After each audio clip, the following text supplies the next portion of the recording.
Okay, so you might not realize it, but you hear this musical technique all the time. It's what takes good songs and makes them great. It's called an ostinato. Okay, an ostinato. But wait a minute, what the heck even is an ostinato? A continually repeated musical phrase or rhythm, if you ask Google. Dictionary.com says a constantly recurring melodic fragment. So basically something like this. Or this.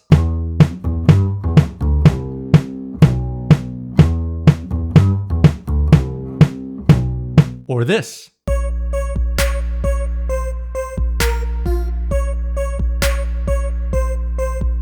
Here's something interesting though. According to Google, this drum beat is an ostinato. But according to dictionary.com, it's not, since it's only rhythmic and not melodic. I'm gonna touch on that by the end of the video. But before I do, let's talk about some of the most iconic ostinatos in music history, and show how maybe you could use ostinatos to take a song to the next level.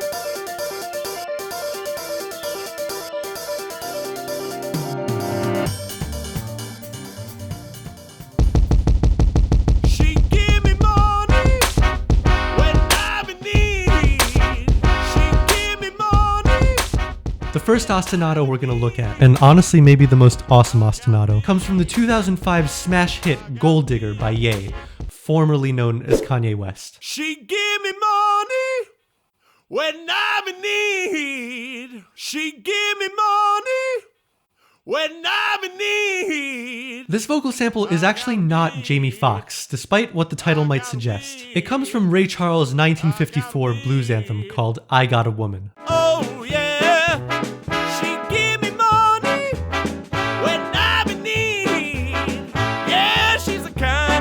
Let's not beat around the bush here. Ray Charles' expressive singing and growling is absolutely the backbone of Kanye's song. When I'm in need. I'm using a homemade cover to avoid the jackhammer that is the YouTube copyright system. My friend Aaron did a pretty decent singing job though, so I can show you what I mean. Something really cool about this ostinato is that it's actually a double-nested ostinato. There's two parts. Part one. She give me money when I'm in need. And part two. I got 'em deed. I got 'em deed. Both repeat individually, and on top of that, they combine together to make a bigger ostinato. Show that to your algebra teacher. They'll be impressed.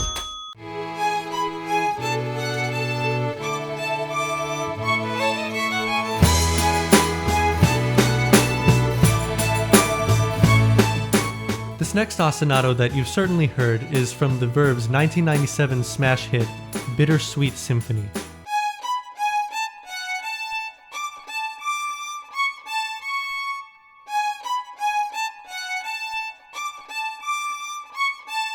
If you haven't heard it, what are you doing? Get out the house, son! I'm just kidding. But you simply can't talk about ostinatos without talking about Bittersweet Symphony. There's a good reason it's mentioned right at the top of the Wikipedia article. Just like Kanye's ostinato, it was also sampled from an older song. This time, the Rolling Stones' The Last Time. Well, not exactly. It's actually sampled from the Andrew Oldham Orchestra's cover of the Rolling Stones song.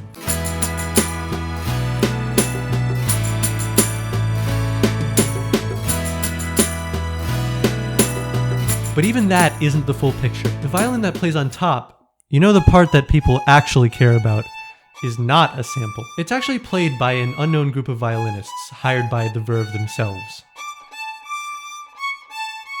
Nevertheless, this ostinato led to decades of painful legal battles, which if you're interested, you can learn a lot more about from this excellent video by The Middle Eight. Bittersweet Symphony's repeated violin phrase helps to highlight exactly what the song is about. The cheery violin ostinato is the sweet, which contrasts against Richard Ashcroft's melancholy vocals and lyrics, which are the bitter.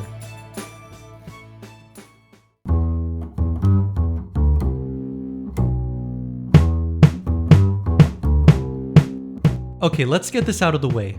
By far, the most popular type of ostinato is the bass line. Almost every song has a bass line. So if you want people to remember your bass line, it's gotta be really good. Here are some really good bass lines.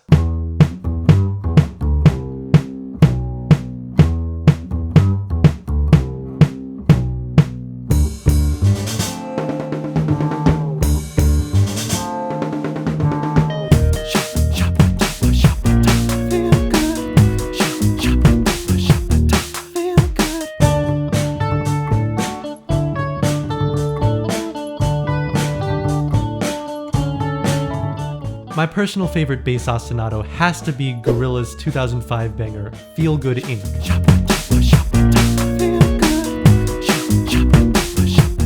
I don't really have that much to say in terms of analysis, it's just groovy as heck.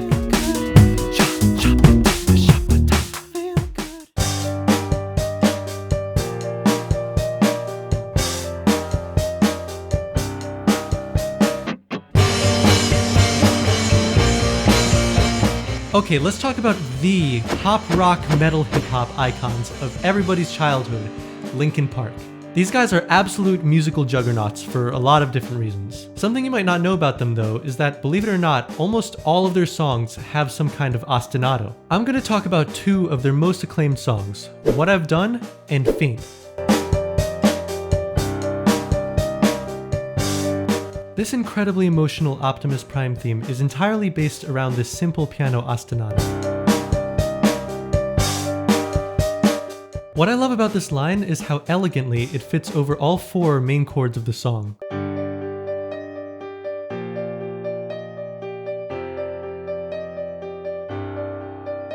What's pretty interesting is that you can tell right out the gate that it's in a minor key, despite there being no third scale degree. The flattened sixth is a subconscious contextual clue that tells us this is minor, not major, which makes sense. What I've Done is a humble song about owning up to your past. The repeated piano ostinato helps to establish a steady, consistent pulse, telling us whatever we've done in the past, life carries on.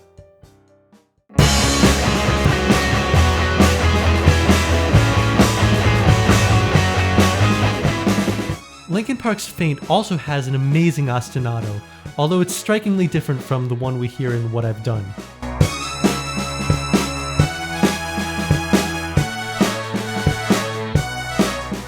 The synthetic violin sounds alone and unsupported, against a drum beat with no bass or comping instruments to back it up. This naked ostinato fits perfectly in a song where Mike Shinoda raps about feeling lonely and insecure.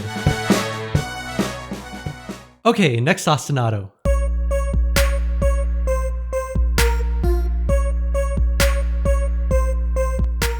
Back in Katy Perry's heyday, she made this song you might have heard called Dark Horse.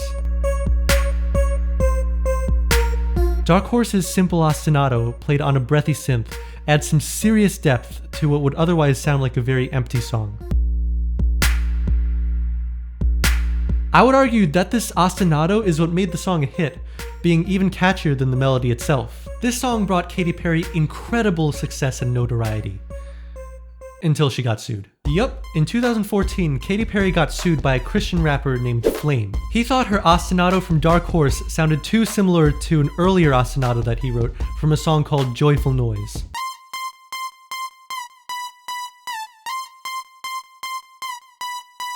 If that's not a bra moment, I don't know what is. Adam Neely does a great job debunking Flame's lawsuit in this video, so do check it out if you're interested.